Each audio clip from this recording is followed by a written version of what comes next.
Aabot sa mahigit 3,500 agrarian reform beneficiaries ang binigyan ni Pangulong Ferdinand R. Marcos Jr.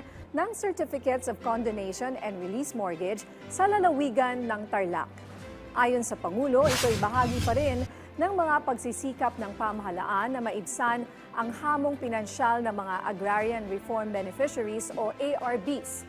Aabot sa mahigit 124 million pesos na halaga ng utang ng ARBs para sa mga lupa sa ilalim ng agrarian reform ang pinawalang bisa ng pamahalaan. Giit ni Pangulong Marcos, patuloy ang pagkilos ng pamahalaan para makondone ang mga utang ng mga benepisyaryo ng agrarian reform.